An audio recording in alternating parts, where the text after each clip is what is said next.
Welcome to your Beaufort County News headlines. I'm Matt Golden, and here are today's top stories. Service is uniquely ingrained in Hall warriors, and for Caroline Fermin, communications and advocacy have always been key aspects of meaning of service. She spent 25 years in the Marine Corps, primarily serving as a communications officer, a role she enjoyed because it allowed her to experience field time and deployments. Later, she became an adjutant, responsible for all administrative support for the commander. She served on the staffs of several 3- and 4-star generals during Operation Iraqi Freedom and Operation Enduring Freedom, managing all combat awards, replacements, and casualty reporting. Lastly, at U.S. Central Command, she was the Director of Personnel. Now, Caroline is continuing her service both in her role as Director of Veterans Affairs at Beaufort County Veterans Association and as a warrior advocate leader with the Wounded Warrior Project, representing and championing the needs of other veterans and service members on Capitol Hill.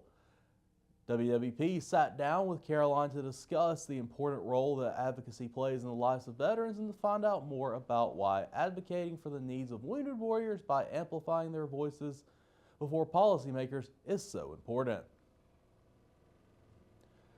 Crews from 3 additional fire departments in Beaufort and Jasper counties have been sent upstate to help contain a massive wildfire in the Myrtle Beach area. The group included 7 members of the Hilton Head Island Fire Rescue, 8 from the Bluffton Township Fire District, and 6 firefighters from Jasper County Fire Rescue.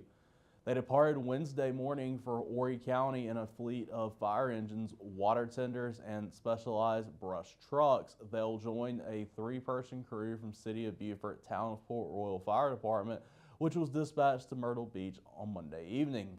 Contingents from across the state, coordinated via the state's firefighter mobilization plan, which allows fire departments across South Carolina to share staff and resources in the event of a large-scale disaster. Covering of 2,000 acres, the Carolina Forest wildfires was the largest string of wildfires across North and South Carolina. The blaze was 30% contained as of Tuesday, according to the South Carolina Forestry Commission. This time of year until Labor Day in September are the peak times for tourism. Events like Easter, St. Patrick's Day, and the RBC Heritage Classic bring in travelers from across the country. This is the time where travel really starts to kick off to the destination. Spring break is happening for a lot of schools, said Charlie Clerk. Clerk with the Hilton Head Island Bluffton Chamber of Commerce said that the season officially kicks off with the RBC Heritage Classic. Peak season typically ends on Labor Day weekend. Clerk told WTOC that tourism has a $3.6 billion economic impact on the Beaufort area throughout the whole year. Hilton Head was named the #1 island in the U.S. for 8 consecutive years by the travel-savvy reader of Condé Nast Traveler.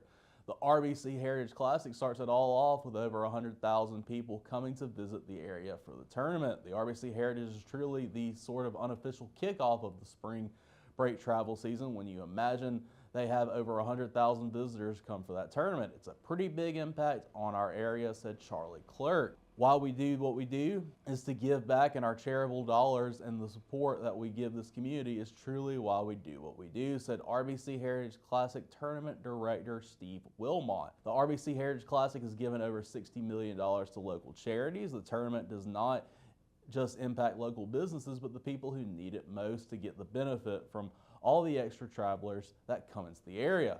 The RBC Heritage Classic tees off on April 17th. For more information on any of these stories, please visit the sources on the screen, and as always, you can head to BeaufortCountySC.gov, where you can find press releases straight from Beaufort County. Thanks for tuning in to your Beaufort County News headlines. Have a great day, Beaufort County.